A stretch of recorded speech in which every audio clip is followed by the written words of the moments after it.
ప్రాతకాల అఖండ ధ్యానాన్ని మొదలు పెట్టుకుంటున్నాము.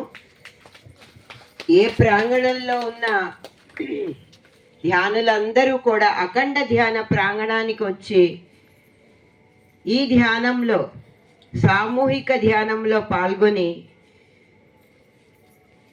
మనం పూర్తి మౌనంతో ఉంటూ మన జీవిత లక్ష్యాల వైపు మనం అడుగులేద్దాం.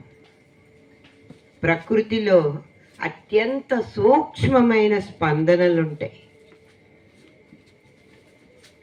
అవన్నీ మనకు అర్థం కావాలంటే, ఆ సూచనలు మనకి తెలియాలి అంటే ధ్యానం ఒక్కటే కాదు, ధ్యానంతో పాటు పూర్తి మౌనం ఉందాం.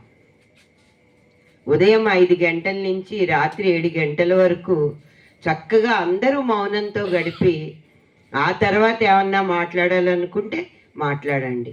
నిన్న మౌనంతో ఉన్నారు, ఎలా ఉంది అసలు? ఎంత అద్భుతంగా ఉంది. ఆ మౌనానికి ఒక్కసారి ధన్యవాదాలు తెలియజేసుకుందాం. మనమే ఉన్నాం, మనకి మనం ధన్యవాదాలు తెలియజేసుకుందాం.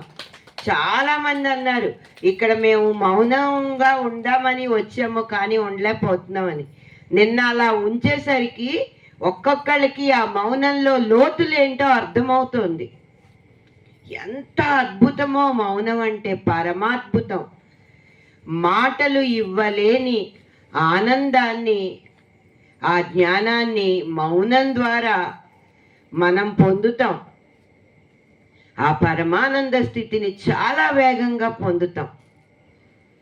మాటలతో చేసే పని సైకిల్ మీద నడిచేటట్లుంటే, మౌనం ద్వారా జరిగే పని ఫ్లైట్లో వెళ్తూ ఉన్నంత వేగంగా ఉంటుందన్నమాట. నేను 13 సంవత్సరాలు మాటలతో చేసిన ధ్యాన ప్రచారానికి, ఈ 600 రోజులు మౌనంలో నేను చేసిన ప్రచారానికి నక్కకి నాగలోకానికి ఉన్నంత తేడా ఉంది. నాకే అర్థమైంది ఎంత గొప్పదో మౌనం. అందుకే ప్రతిరోజు సామూహిక మౌనాన్ని మనం అలవాటు చేసుకుందాం. ఒక్కరే ఇంట్లో మౌనంగా ఉండేదానికంటే మనం ఇక్కడ సామూహిక చైతన్యంగా ప్రతి ఒక్కళ్ళ మౌనంగా ఉంటే మనం అందరం కలిసి మన లోతుల్లో ఉన్న అతి సూక్ష్మమైన కేంద్రాలని తెరుచుకోగలుగుతాం. మన జీవిత లక్ష్యాలు ఏవైతే ఉన్నాయో ఆ జీవిత లక్ష్యాల వైపు అడుగులు వేయగలుగుతాం. ఎన్నో నక్షత్ర మండలాలు ఉన్నాయి, వాటిల్లోంచి పరమ గురువులు ఎంతో జ్ఞానాన్ని అందిస్తూ ఉన్నారు. ఆ జ్ఞానాన్ని ఒడిసి పట్టుకోగలుగుతాం. నిన్నటి వరకు నాకేం తెలియట్లేదు, ఇప్పుడేంటి నాకేవో కొత్త సందేశాలు వస్తున్నాయి అని చెప్పి లోపల అనిపిస్తూ ఉంటుంది.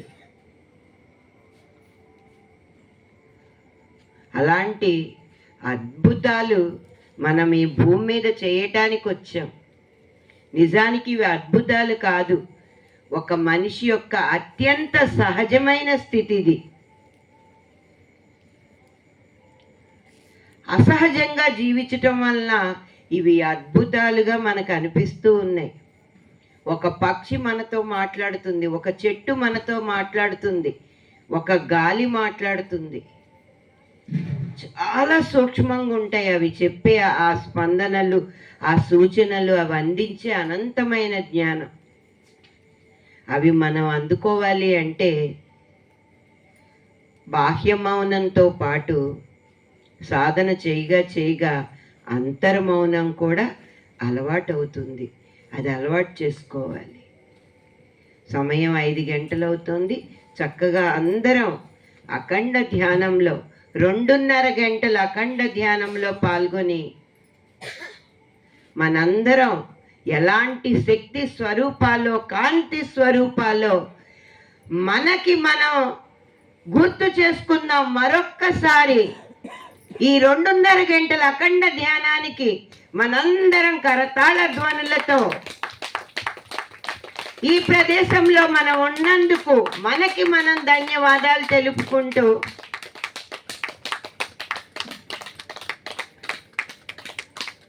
చక్కగా 2:30 గంటలు ధ్యానాన్ని మనం మొదలు పెట్టుకుందాం. సంగీతంతో బాగుందా, సంగీతం లేకుండా బాగుందో మీకే అర్థమవుతుంది. ఇప్పుడు మనం ఏ మ్యూజిక్ పెట్టుకోవద్దు, చక్కగా అలా కూర్చుందాం 2:30 గంటలు. మొదలు పెట్టుకుందాం ధ్యానాన్ని. ఏ ప్రాంగణంలో ఉన్న వాళ్ళు కూడా